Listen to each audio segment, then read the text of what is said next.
DizzyPunch. Hello and welcome to the GM Bus Stop, where I summon people to keep me company while I wait for my bus. I'm Nick, your host for this series, and here with me today is the head storyteller and owner of Dicescape Podcast, Kylie Rose. Woo! Hello, everyone. Hello. Thanks for having me. Thank you so much for taking the time to chat with me. Yeah, absolutely. My pleasure. I'm excited to do it. Yeah. Jump in. It's going to be a fun one. I think we're going to have a great discussions, not only on D&D, but on TPT-RPG as a whole. Absolutely. There's so many amazing ones out there, so I'm looking forward to diving in. Awesome. If you're ready, we can get started then, all right? Yeah, sounds great. Fantastic. On your website, you talk about leaving your 9-to-5 job in order to pursue your creative passion by going to film school.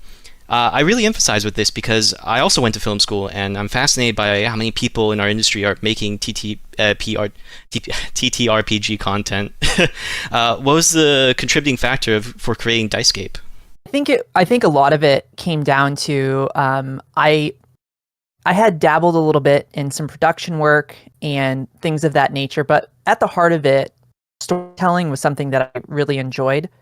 So I thought to myself, I had been writing and into TTRPGs for a long time, and I was like, I didn't really want to go to LA at the time, and I was like really starting to get back into D&D towards the end of film school, and I thought to myself, I'm like, well, maybe there's a way to have these two things intersect with one another. Then left California after film school, came back to New Hampshire, was working kind of just, again, a 9-to-5, but still, just loved writing and just being out of film school. I was like, you know what?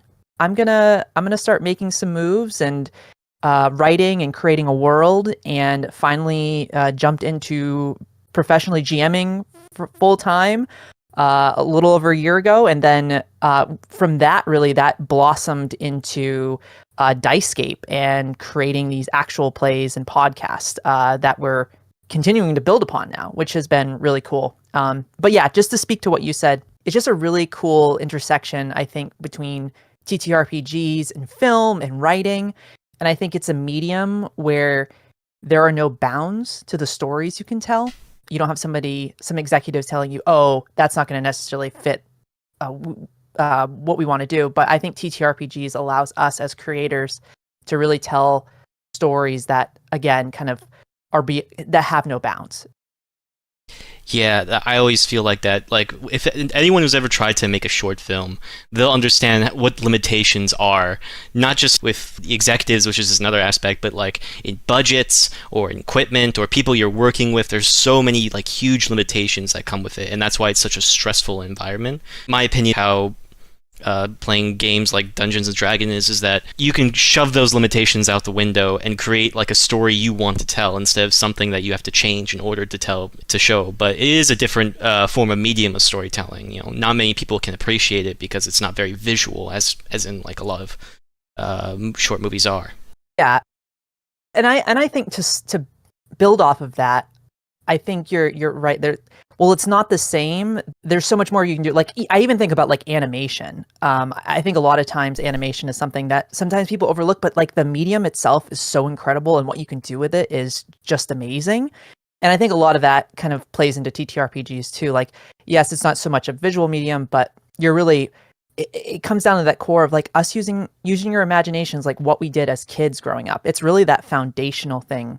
Just really getting back to the roots of childhood and just making up stories on the fly. I mean, I think that's at the core of TTRPGs. I feel like you're really like nurturing that inner child that was doing that all along growing up. So yeah, mentioning animation just made me chuckle a bit, but just because what we do. But yeah, you're absolutely right. I do think as children, animation really did bring like this, what is possible to bring out, and that inspired us with more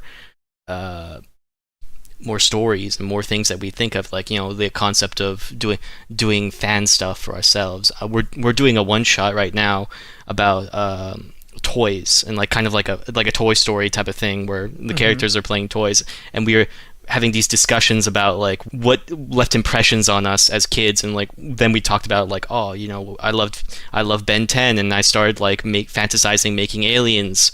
And that kind of, and then bringing it back to what we're doing now is kind of really funny and how things are. Yeah, it's pretty amazing though, and I think yeah, there's so much opportunity, and again, another thing too that I think is really cool about the medium is it's inherently collaborative, and I think there's the way at which you can tell stories is just exponentially um, push in a good way as you bring in other voices, other ways of thinking. It's not just one person writing the story, it's many.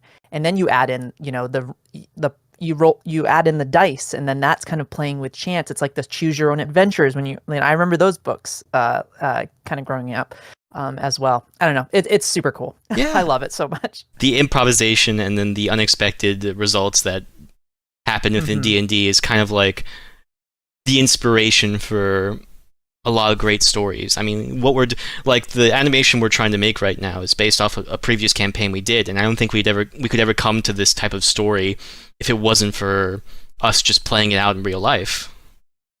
Absolutely. Yeah, it's pretty cool. I mean, I definitely I look at like when we get the artwork done and things like that, I'm like, oh man, this would be really cool to like see animated, but it's still fun to be able to tell the story and yeah, but also have those visuals tied to the characters. It's really cool.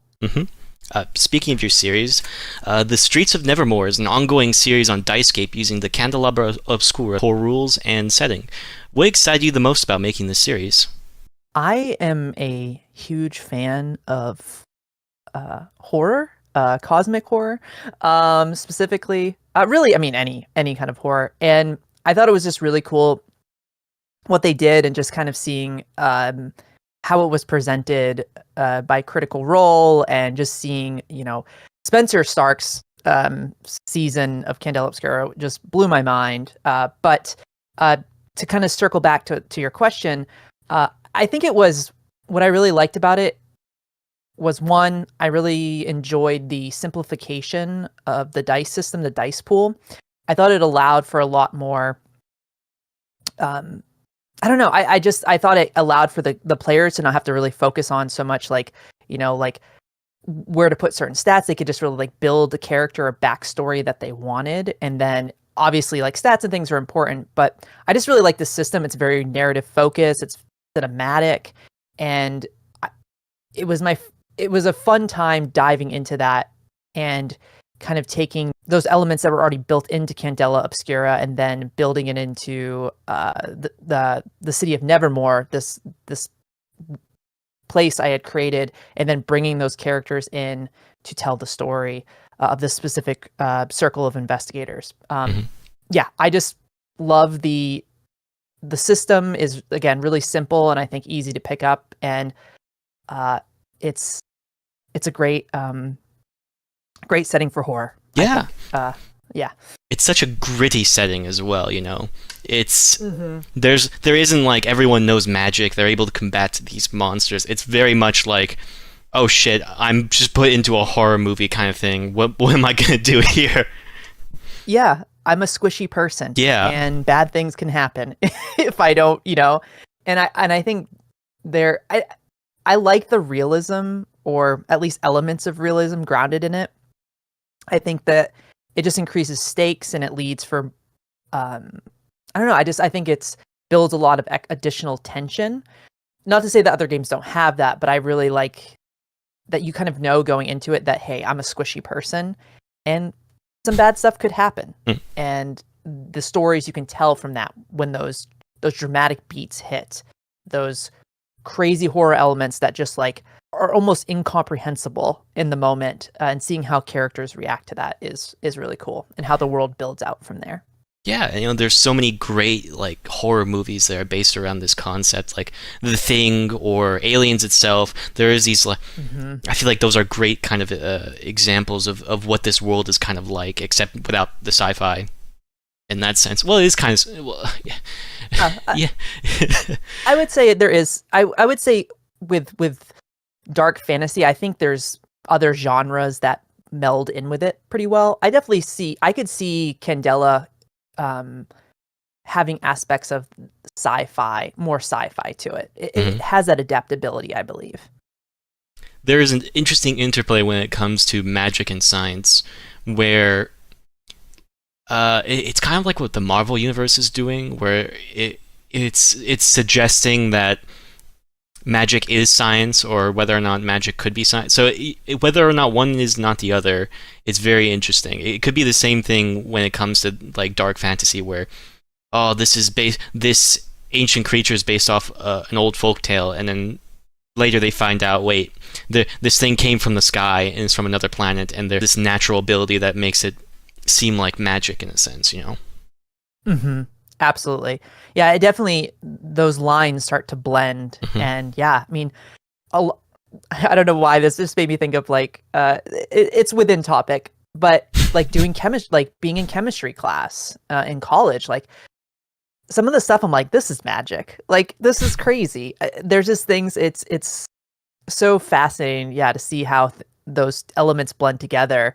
But I think they do really well because what we can create and make sometimes feels like magic, if that makes sense. No, 100%. You know, magic is science we haven't quite understood yet.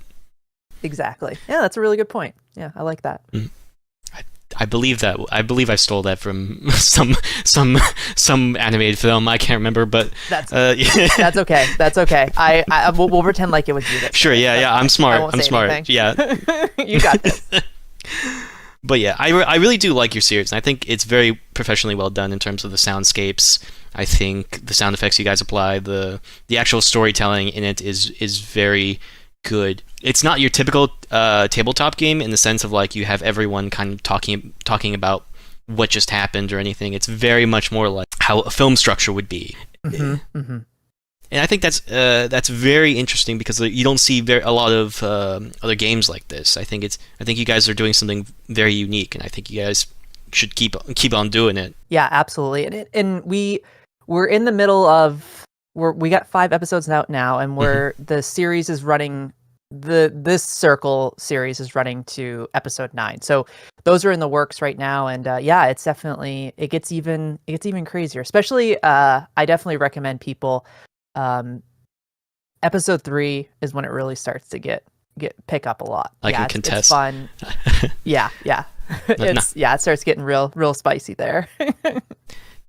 But yeah, thank you. Yeah, we're loving what we're doing, and we're really excited about our new show coming out to the Fallout the Garden of Adam. It really it's more of kind of that AP format, actual play format, but it's still, we're really trying to push the boundaries and continue just to evolve as a company, and kind of how can we stand out amongst a somewhat, I mean, it's great. I think that's awesome. There's so many people out there, but it's like, how do you stand out and be a little different, you know?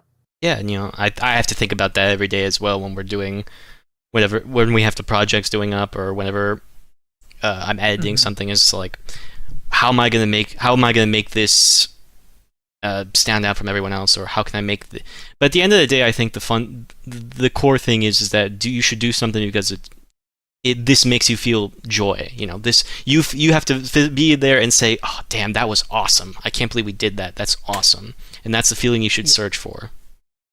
I agree. And that was something I was thinking about actually last night, was just finishing up the edit of episode 1 of the Fallout show, and I was just like, man, we laughed a lot, we had a really good time, and at the end of the day, like, that's all I care about. And like, there'll be people that will like it, but at the same time, we had a lot of fun making it, and that's truly means a lot to me. And yeah, it's so much fun to just tell stories with people, and I don't know, I'm not stopping.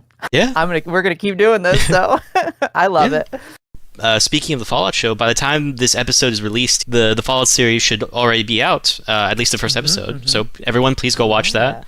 If you can, watch. It's gonna be fun. Yeah. Watch all of our stuff.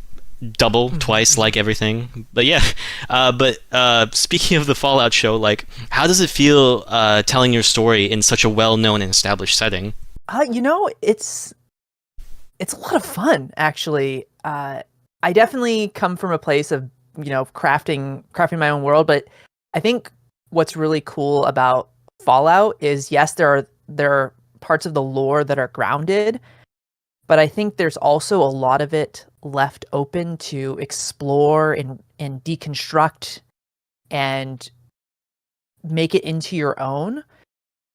And I think that's what's been so much fun about what we've done with it and where we're going with it. But again, we're still grounded in that world and what it is. But I don't know. It's been so much fun. Like it's just I don't really know how else to describe it besides just it's been awesome. It's such a cool setting. I like post-apocalyptic. But I know it can be dreary and things, but what's fun about the Fallout show, and even if people that have watched it, the one that was released on the Amazon show, there's moments of levity, laughter, but then there's the dark moments, and it's such a roller coaster ride, and it's been really fun to make an actual play kind of along those lines, taking that, again, a lot. I think people will see there's a lot of film influence in the Dicescape shows, or at least the ones I'm GMing, just because of my background. And I don't know. I just think it's fun. But yeah, it's a cool setting to play around in. It's a fun sandbox. Yeah. I'm always fascinated by people who want to go into like already well-established settings and try to make something new out of it, I remember I tried doing a Star Trek thing. I wasn't DMing it, but I was part of it, and it was so interesting because we could use the lore, we could create characters based off of like concepts within the show that they weren't really discussed or that well used, almost like abandoned plots, and just establishing in our world, which is just a lot of fun. One of my favorite shows to watch that takes inspiration from an already existing world is Rustage's One Piece D&D. Not sure if you know it, but if not, it's fine. You can go elaborate. No, it's One Piece is one of my favorite shows, and I know One Piece for sure. Mm-hmm. It's one of my favorite mangas. It's one of my favorite shows. I love it very much, and it's so interesting to watch people who also love this medium to take inspiration of that world and setting and create their own characters. And it's a very fun ride. I think Rustage is a great GM. But yeah, that's kind of my point. But yeah. Yeah. Mm-hmm. Well, I'll have to check that out. So Rustage, you said, is Rustage. He's a nerdcore rapper who. Oh my god, that's pretty. Yeah, he's a nerdcore rapper who just I think was like he loves D&D, loves hobbies. He seems like a very fun guy. Got a bunch of people. I think Too Spooky, Teching, Noble Lost Paws, and Briggs. All people, if you don't know, it's fine. But so some of my favorite people I like to watch just all came together and decided to do D&D, and I was like, wow, yay. Yeah, that's fun. Yeah. That's fun. Well, I mean, it's nice when people like that. Yeah. Like other folks, you watch their stuff or listen to the things, and yeah, it's fun when people come together and collaborate because that's magic starts happening. It's pretty awesome. Yep. Speaking of magic, from what I gathered doing research on you and asking mutual friends, you seem to be someone very passionate about tabletop systems. What systems have you enjoyed playing, and what would you recommend to people?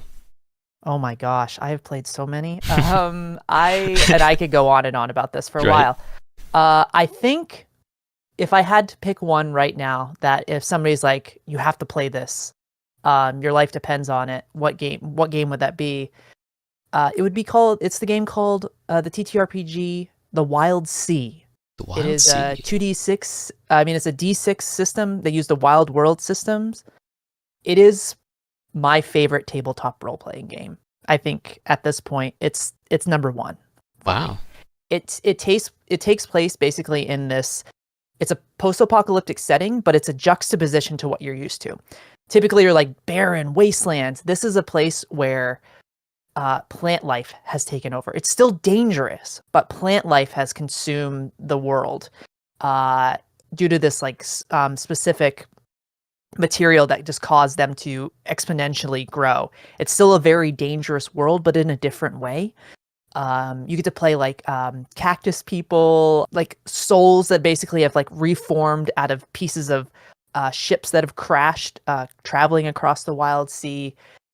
It's I could go on and on this one specifically, but I will say if anybody has a chance to check it out, it's one that I think once somebody plays it, it will be a game that you will just want more and more and more of.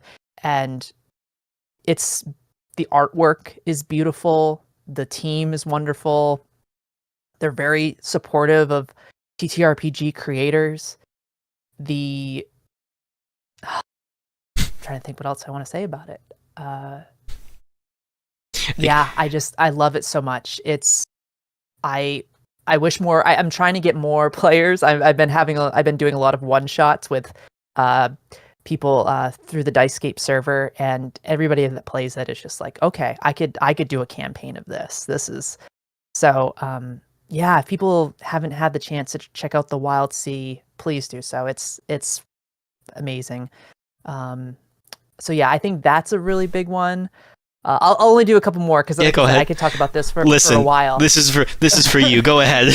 No. Okay. Oh my gosh. I'm so excited right now. Okay, so the Wild Sea, definitely, that's one of my favorites. I'm like turning around to look at my collection. I would say also it's the full core rulebook hasn't come out. Yeah, it's still currently in the production. They just did a backer kit, but it's called Eldritch Automata. And it's basically, if anybody's ever played or ever watched Neon Genesis Evangelion, it's kind of based off of that / Pacific Rim. You get to man a mech. It's so cool. It's like, oh, it's amazing. I absolutely love that. I'm actually gonna be running that. If anybody's going to PAX Unplugged, I'm gonna be running a game of that there. Let's see. I really love Alien. Again, I'm a big horror person. Alien is a super fun tabletop role playing game. Mutant Year Zero. It's another Year Zero engine based game. Again, it's a D6 system. I love. I'm really excited about Daggerheart.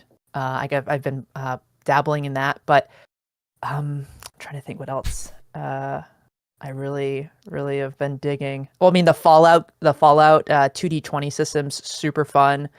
It's been a blast. I just think, yeah, just to kind of build off of that, there are so many great games out there in the tabletop role-playing space, and I think people would be surprised how easy it is to pick up these games. Because I think a lot of them, foundationally, are a lot easier to pick up than D&D. D&D obviously is well known. I love it.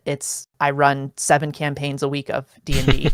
But at the same time, I think there's just so many amazing systems out there that if people, maybe you just need a GM that runs it. I think that's a lot of times is that, or if you're a little nervous, just find a cool GM that loves running these games.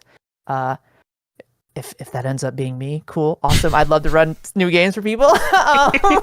But yeah, I think if you give them a shot, I think you're gonna fall in love and see that they have as much, if not more, to offer than kind of the big names. And again, not to knock any of that stuff, because D&D holds a very special place in my heart and has introduced me to some amazing people, and it's a system I run, like I said, every week. But I'm a big fan of these small little indie companies that you can tell they poured their heart and soul into it. And as an indie creator, I want to support those people and uplift them. And that's a big proponent of what Dicescape is trying to do, is run only games that, indie TTRPGs. That's a foundational part of our company. Outside of the D&D games I run through Start Playing as a full-time GM, but all of the Dicescape shows are specifically smaller indie TTRPGs. Yeah, that's very lovely. Yeah. Sorry about that ramble. No, I mean, like I said, hey. I was like, that was the floodgate for me on that one. You're good. You're good. I honestly expected this. And the only problem is that now I gotta have to like do visual cues every time you mention something, so I've written them down beforehand. Whoops. Sorry No, for the you're extra good. Work. No, Sorry. we're fine. Work is work. But yeah, I've had multiple experiences with a lot of different systems. Mainly, it's just been D&D for the majority of my time because I kind of, for this channel, I've kind of been stuck as forever DM or forever GM. We were the people I do D&D with, the amazing people I do D&D with. We all met in a previous campaign. It was what was the camp? It was of a completely different system that we were trying out. It was called Quest. Yeah. Okay, Quest. Okay, yeah. Yep. Interesting system. We all tried it out. It was great, and then that ended, and the GM couldn't do any more for reasons, and then everyone's like, "Oh, we like this group and we want to stay together." And it's like, "How are we gonna do that?" And then I guess I could do something. I don't know. And then I just started doing D&D because that was the most experience I've ever had with a particular system, and everyone liked that system, and we just continued on with that, and that's how we kind of create our little series. You guys should go check out Arquebus episodes 1 Yes, go check it out right now. Yeah, I'm terrible Pause button, go watch it, then come back. I'm terrible at That's self You got to do it. Self-promotion. Yeah, do terrible. That. Yeah. Come on. I like promoting other people. It's just I get it. For sure. Oh, I appreciate it. So yeah. Again, thanks for the opportunity. It's fun to talk about this stuff. Oh, I remembered one other one. Kids on Bikes, Kids on Yeah, Brooms, Kids on Bikes. All those. Yeah. So good. Good. Like I won't let anything out, but we are doing a Kids on Brooms actual play. Nice. So keep the stuff under wraps, but yeah, we got one in the works right now. So yeah. I do like Kids on Bikes. I think that's the simplest system that you could possibly use. Yeah. And I think it's one of those ones where it might seem a little intimidating. It's a simple system.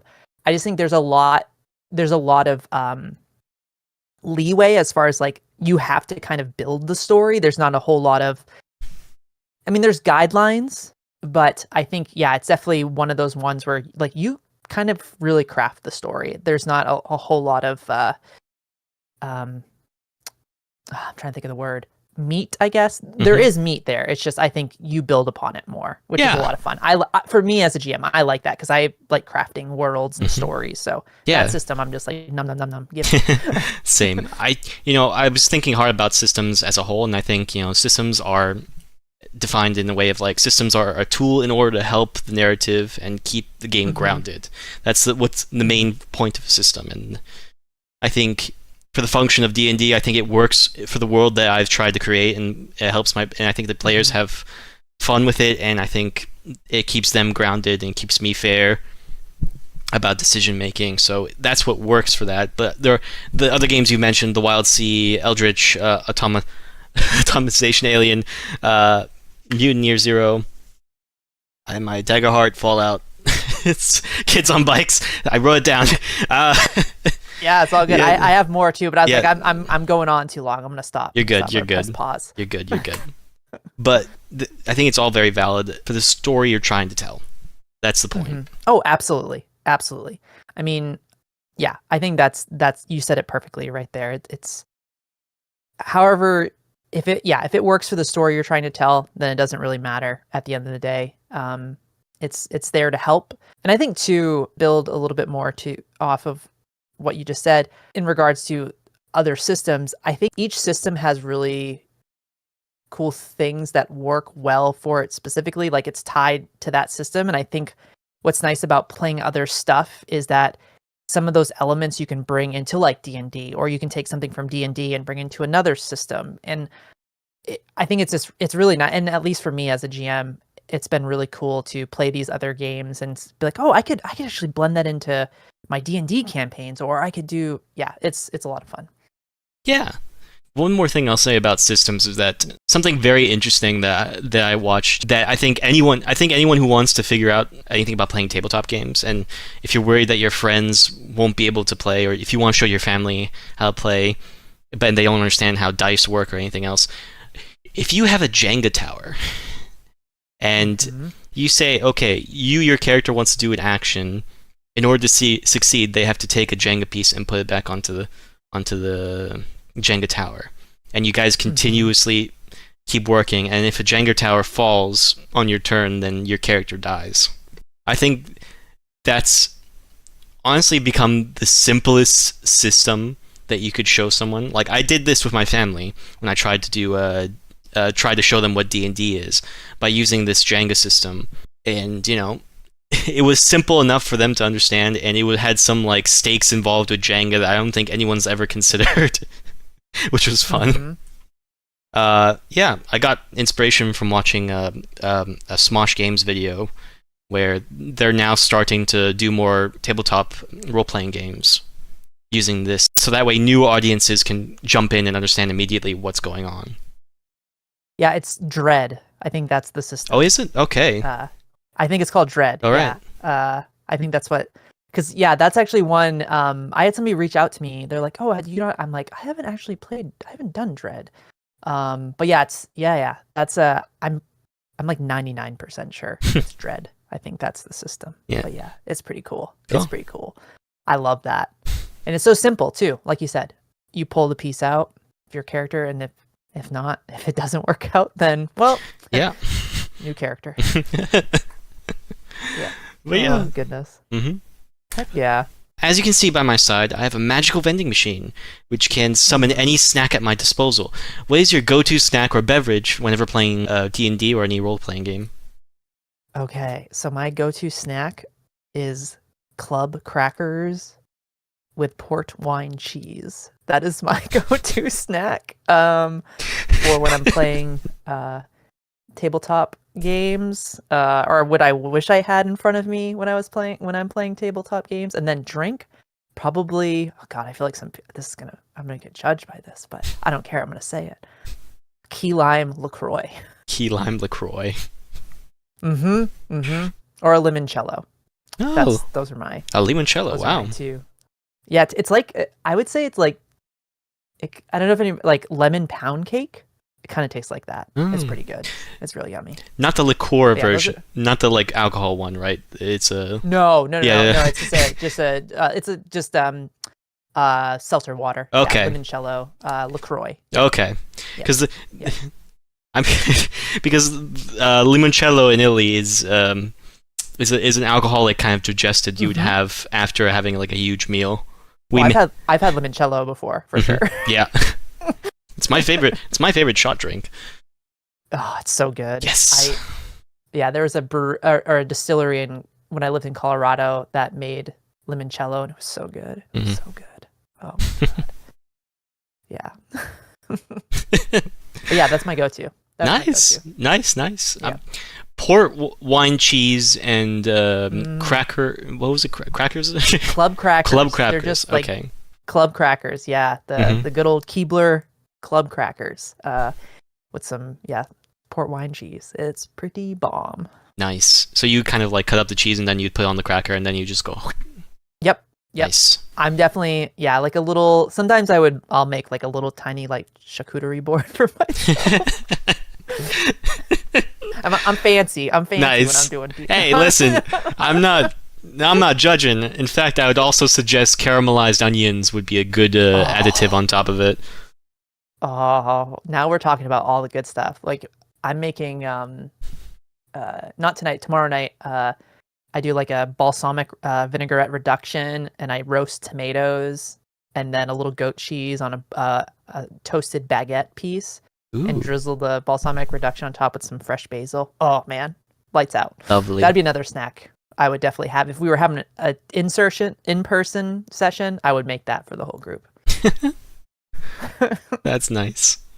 Oh, yep. It's my first D&D group. My friend who also DM'd, he does bougie. He always made the bougiest stuff. for the table. So like we'd always come around like 8 o'clock, and then we'd stay until like 1 a.m. or 2. And then we'd have like a full course meal, and then he'd have like cuisine from all around the world. He'd like doing a lot of Korean stuff. He'd make a lot of great stuff. And the funny thing about that is that I would bring strawberry Twizzlers, and he would steal them all. After like strawberry sour Twizzlers, he would steal it, and then as we're doing D&D and he's trying to like point to models, he would take the Twizzler and he would wave it like a wand and be like, you go here, this goes here. After we had this like very luscious meal, he'd like scarf down on a whole amount of Twizzlers. I mean, you at first just said strawberry, and when you said sour, I'm like, of course, I get that. Like, I love, oh my god, sour Twizzlers. Yeah. My gosh, oh, so good. Yummy. Yeah. Trying to think what was the most bougiest thing I would eat. And for a sec, man, that's hard. It had to be something that was like dripped in wine, or something that was cooked in wine. Oh yeah. Yeah, I mean that's getting pretty fancy. Yeah, like, I like even the balsamic reduction takes a while to make. Yeah, like, I have to boil it. Like that's definitely but something cooked in wine, that's even bougier, which is amazing. You keep talking about food. People are like, "This is supposed to be a tabletop show, guys. What are we doing?" I mean, hey, if ever snacks are important, everyone that's listening, okay. Snacks are a vital piece of TTRPGs, and I will die on that hill. They are a cornerstone of this process. Yes, they are. You don't believe us? Just ask Brennan Lee Mulligan, and he'll just turn around and be like having like eating a salami or fucking almond, and just turn around and be like, "Oh guys, what? Oh yeah, so yeah, you guys are gonna have to." You can edit that out, right? Yeah. No, actually, don't edit it out. This is the part of the process. Keep it in. We wait months for this. For these moments. It was like when he was eating the sandwich and the promo for Downfall for Critical Role. I was dying. I'm like, of course it is. I didn't see that one. Oh, now I gotta go. Yeah. He's literally eating a sandwich next to Matt. No. While they're doing the promo. It's incredible. Yeah. My goodness. The man has no control over himself. No. I heart him. So he's great. He's lovely. Him, Brian Igard, Matt Mercer. Oh. Yeah. I mean, there's just so many good, and even like I love Apriya. Just they all bring such unique flavor to the table, and even like I was saying earlier, the second season of Candela, Spencer Stark is a really it was fun to see him as a GM, because it was very much like how he described it was being just going back to the film school stuff, like he would describe the shots, and I'm just like, oh, I love this so much because I can see it in my mind's eye and I love it. I want to do that more often in the series that we're doing. Like, I want to describe we see this, we have a pan shot, and then we have a close up, and then suddenly we have a tilt coming into the side. But I want to do that, but then I feel like people are gonna be like, listen, I didn't go to film school, I don't know what the fuck you're talking about. And I'm like, okay, fair.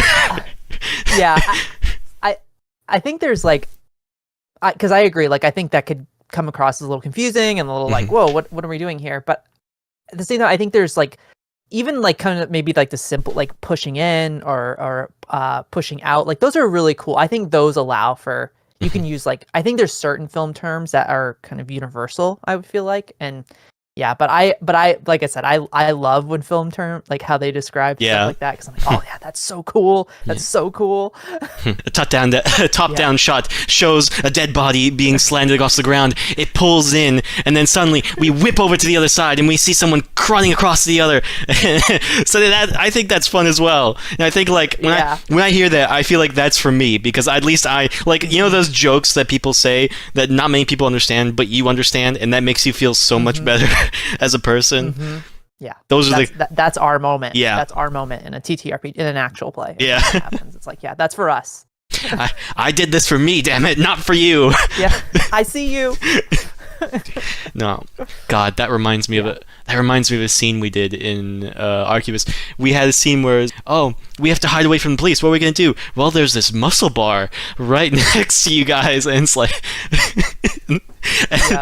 and then my players were like, Nick, is it just you that wants to go to this muscle bar? Guys, it's here. If you want it, you can do it. Oh, yeah. I know that feeling. You're like, I really want. Yep. Yeah. Stuff. But yeah. Real quick, I wanted to spotlight some of the people on your team. Yes. Yeah. You obviously produce, edit this series, and I know that Madeline Sismoniak helped out in the first couple of episodes, and then Jake Goode helped out with the editing and the sound design later on as well. Right? I know that. Yeah. Go ahead. Oh, go ahead. Yeah. I was also going to reference that your artwork is done by Jifuto Arts on Instagram. Hopefully I pronounced that correctly. And your social media and marketing promotion is done by Richard Schild, who also plays Victor Crowell on The Streets of Nevermore. Yeah. No, great team. It's constantly evolving. You started out just our little.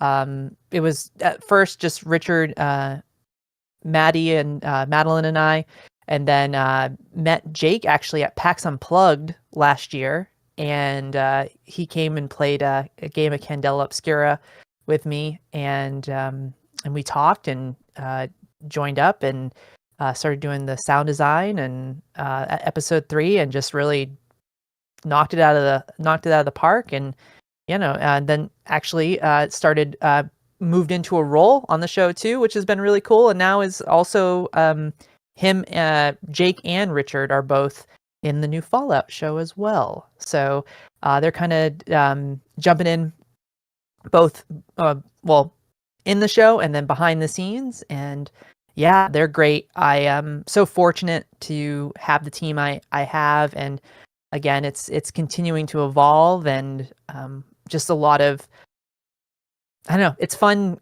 collaborating with people and having them there to breathe more life into this vision of what Dicescape is, and also just working with the other amazing cast members throughout. It's been so much fun, and yeah, we're really excited about the direction we're heading, especially the latter part of this year. In 2025, we got a lot in the works, so we're excited. And a great team to make it happen.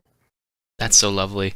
I mean, I love collaborative storytelling. It's one of my it's like I love storytelling in itself. I love telling a story. I'll write stuff and I'll be feeling very happy about it, but the aspect of working alongside like people you respect and people who will inevitably help make the story even better is just such a great feeling. Yeah, it's special. And I think when someone that maybe has never played a TTRPG comes to the table and has the opportunity to tell a story with other group of people, when that magic is unlocked for someone for the first time, or maybe you're just like sitting at a table with a bunch of people that do play, but you all kind of have that same common goal, is to tell a good story, and to start seeing those sparks igniting is such a cool thing to see. I love, it's been so much fun to see that through the shows, and now the new show coming out. It's so good. It's so good. I love it. I love it so much. I can tell. I really do. You guys' work is just, I've said it before, but I'll say it again because it's just great work. I've watched up to episode 3, so I know quite a bit. Unfortunately, I couldn't watch more before this because time is a factor I do not have, or time is a thing I don't have available. 100%. But yeah, I really love what's been said so far, and I think that you guys can only go up from here, which is such a exactly. You guys have such a great starting point that it can only go up from here. That's the main point, and I'm very much looking forward to see what you guys come up with later on. Yeah, absolutely. And I think that's another thing too. to all creators, maybe you're just getting going or you've been doing it for a while, as long as you're improving and having fun, that's all you can ask for. I mean, you got to start somewhere. You can't, if you never put your art out into the world, then it's just going to sit there. So it's okay if it's not exactly perfect. That's okay too. It's fun just to put it out there and share it, because you'll find people that will like it. And if not, long as it's something special to you, that's really all you can ask for. Yeah, absolutely. When we first started this, I had no idea how well we would be doing. The reason why we started with D&D content is that we want to do animations, but the problem is with animations that they take a very long time.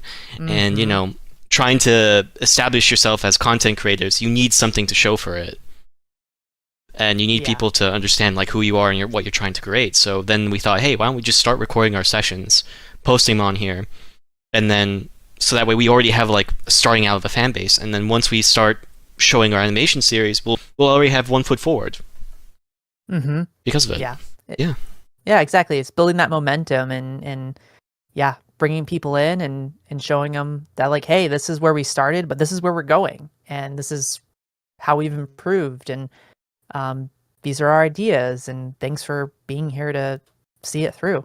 That's really special. Yeah, I'm also just thankful for the opportunity to meet such like-minded people because of it. I think the interview started because I wanted to do more content, and I thought, hey, why don't we just start making a network of like amazing people, people who are just like us, who just want to tell stories. And that's what this kind of this interview process is. It's to talk with amazing people and have great discussions, but to also spotlight amazing people as well. Yeah, it's an amazing thing to do, and I know I appreciate it, and I'm sure people that have come before me feel the same. And not to speak for them, but I'm sure definitely something that they appreciate. And it's a great another, just thinking about the I hate to go back to like the film industry stuff, but that's a tough market to be in. But what I love about the TTRPG space, and specifically like I think even some of the bigger shows, they've obviously rose to a status, but even I don't know, I think there's still a lot of just that wanting to uplift each other. A rising tide lifts all ships, and it's I think if we collaborate and work together and just lift each other up, I think the sky's the limit for everyone. There's plenty of opportunity out there for us to all have a piece of it or be a part of it. Yeah, I mean, this is the TTRPG space in itself is a community where we can truly uplift each other, and we're not in direct competition with each other, because we all fulfill a certain niche or something that makes people interested in watching what we do, and that's the nice aspect of it. And I truly believe that there's no harm in any of us not putting the time to like each other posts or to say when things are coming out, because the benefits of helping someone else is the same benefits that someone else will consider in helping you. Or if we all have this idea of like we're all lifting each other up, then we're all going to reach the top eventually. Yeah, absolutely. And at the core of it, it's a collaborative. TTRPGs are collaborative, and I think that kind of just segues into collaborating and with each other on all this stuff. Yeah. We are nearing the end as I see the bus in the horizon. I'd like to thank you again for taking the time to chat with me. You can take this time to shout out any upcoming projects or series you guys are working on. Okay, well, I'll shout out, of course, if you haven't already, definitely check out Streets of Nevermore. We're up through episode 5. Episode 6 is in post-production right now, with another few on the docket. And then it'll already be out, but our show Fallout, The Garden of Adam, an actual play series, kicks off on September 24th. So there might be a couple episodes out by then, but definitely check that out. And we're going to have a kind of a a talkback show called Fallout Dugout, where the cast and myself chat about the session, favorite moments, and theories on what's going on. And then from there, just check out if you're interested in playing some games with me as a GM. You can join our Dicescape server or Dicescape Discord server. And I guess this is weird. Like I'm in that moment of like, okay, what else? Self promotion. It's weird. You can follow me on my social is @Critical Rose. That's critical with a K and then Rose like the flower. And yeah, Dicescape has a bunch of shows slated for next year. I'll keep them under wraps because we got a big promo video we're putting together for all of our shows that we're doing next year. But you could say there's 4 to 5 planned. We'll see kind of how that all plays out. But yeah, we got a lot of cool stuff in the works. We hope to be around for a long, long time and hope to collaborate with more folks in the TTRPG space and help bring your shows to fruition. So I'm a producer at heart. So if there's any way I can help other folks out in the TTRPG space, feel free to reach out to me. I'd be glad to help. But that's it, I think, for Dicescape stuff at the Dicescape on all the socials. And yeah, we got some cool stuff in the works. And I'm so excited for people to see it. Ah! Yes.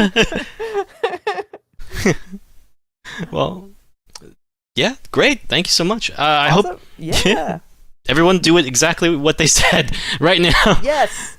All right. Do it. I'm watching you. No, I'm just kidding. Or are you? I am. No. Okay. Well, I hope you guys enjoyed this interview. If you didn't, sucks for you. We'll still keep doing it. Hope to see you guys in the next video. Bye.